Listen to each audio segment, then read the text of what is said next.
defenders can gamble more in the box because at the very worst, they could get a penalty, but they won't get a red card, right?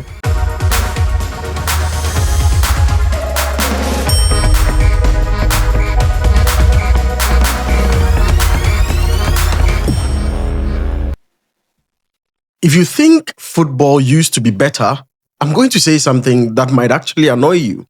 You're comparing two different sports, not because players got softer, not because tactics got boring, because the rules quietly rewired what's possible and what's punishable. And that changed a lot about what happens at the very highest level of football.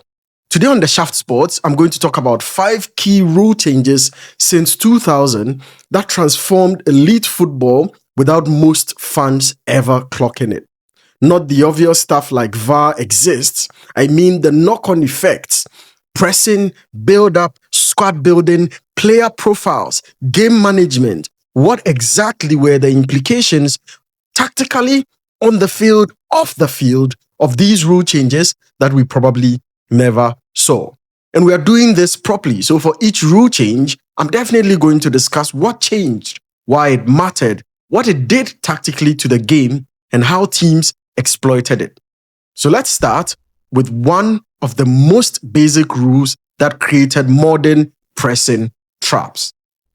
Before 2019, goal kicks weren't allowed to be happening with defenders inside the box because the ball had to leave the penalty area before it could be touched.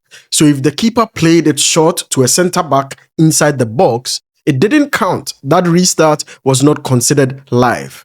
Then the law changed.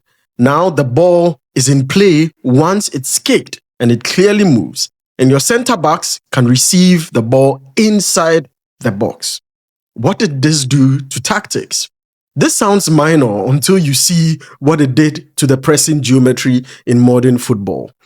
Because now your first pass can be closer to your own goal, which means the opposition has a choice to sit off and let you build up, or press so high that they basically park their front line at the edge of your box. And the moment you pass that high, you stretch your team vertically, right? The midfield has to push up to support the press. Your backline creeps up too. That creates a huge pocket, the exact pocket elite build-up teams want to play through. So you've seen clear things that have changed because of this. One, high pressing, which means one of two things.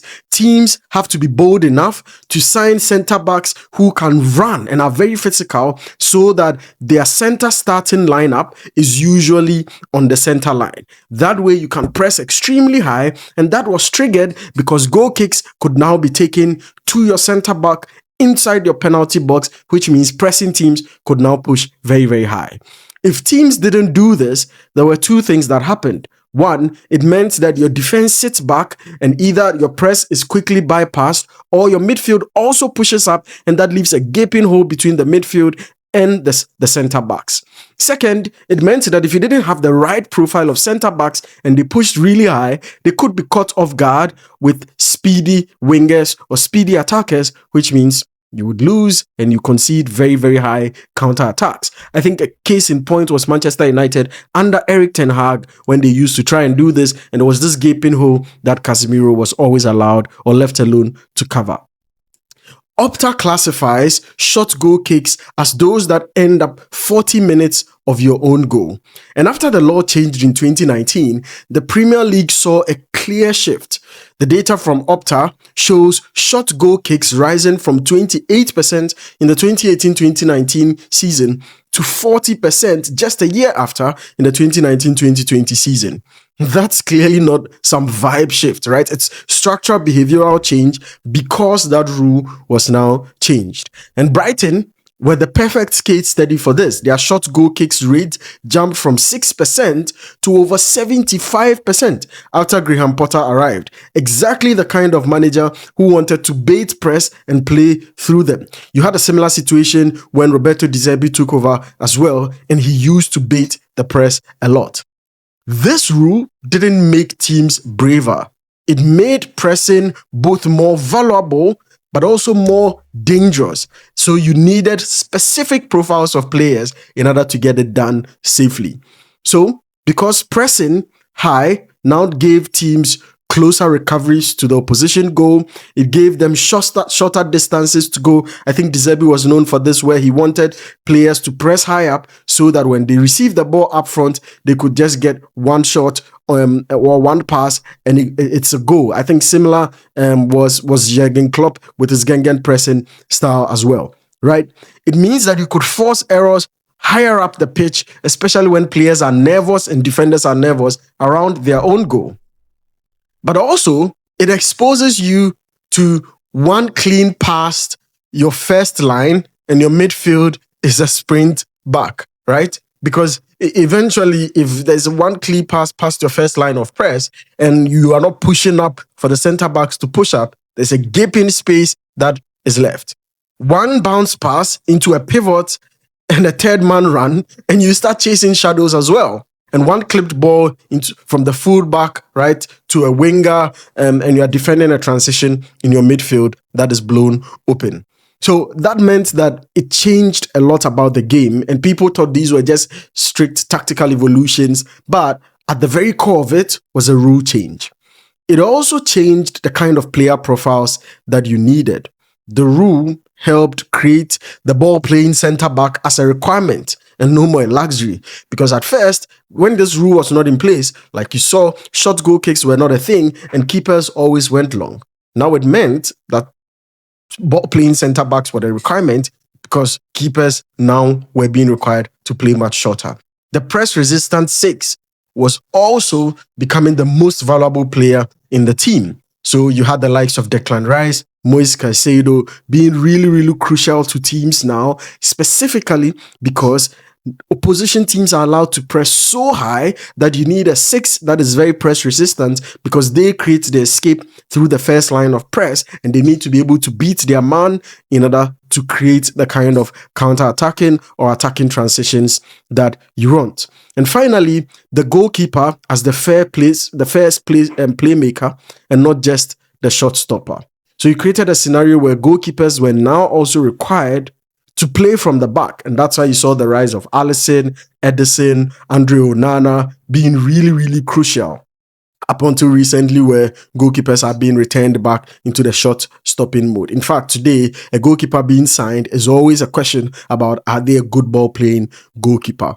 So when someone says, why do teams play out from the back and it's stupid, they're missing the point. It's not just style. It's a rule-enabled tactical weapon.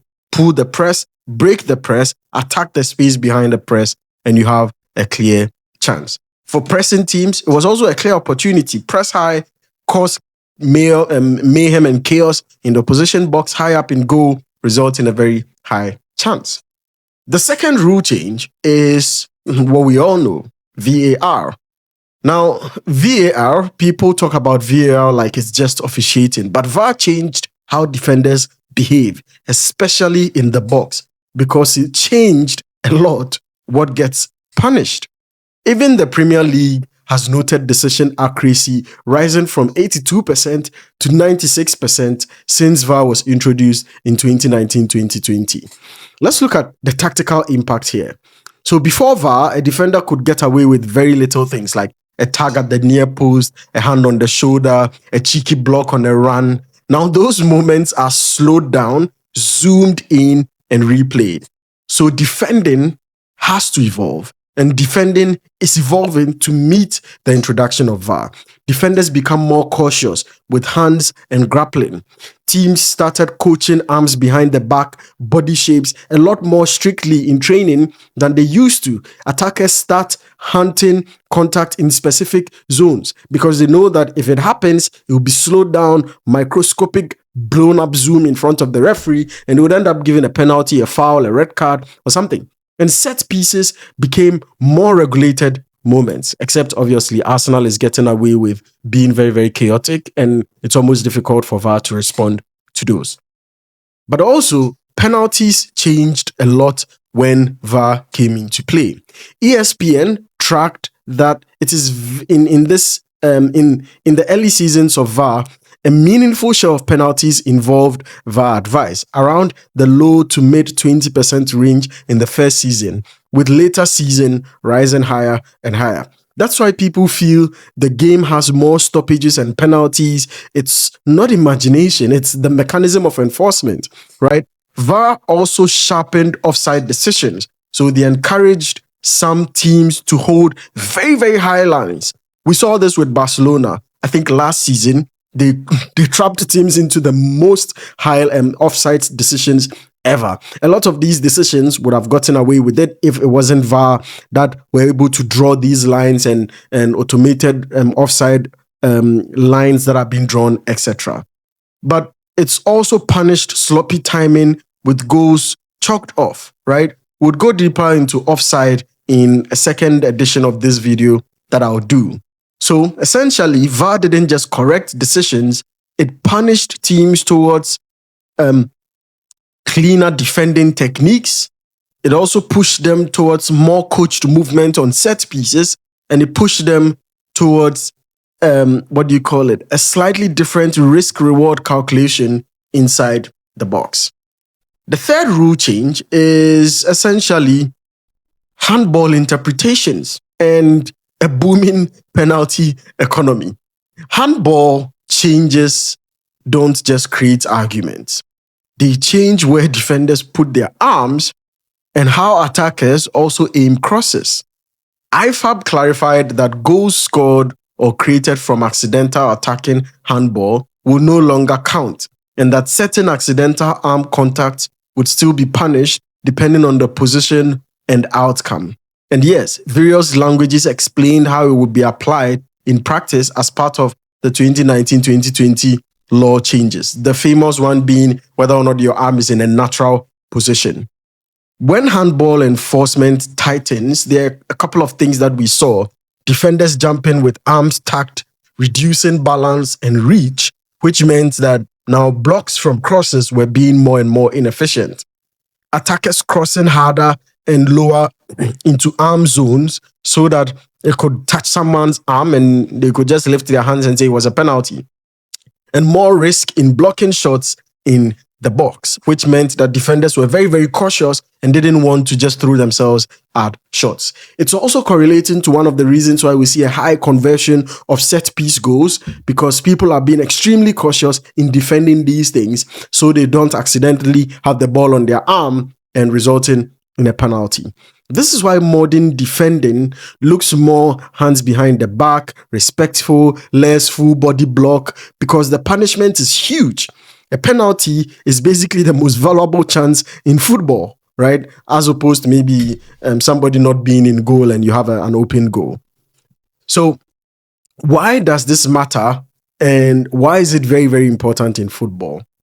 A lot of the time, people consider this as softness, but it's not softness per se. It's incentives, right? If the rule makes a natural arm position risky, defenders have to adapt. If the rule makes a penalty more likely, attackers adapt. That's evolution, and those evolutions we see give us different tweaks and different tactical adjustments to the game. And so a lot of the time, what I'm trying to draw to is these rules didn't just change. They created inspired tactical revolutions along specific teams.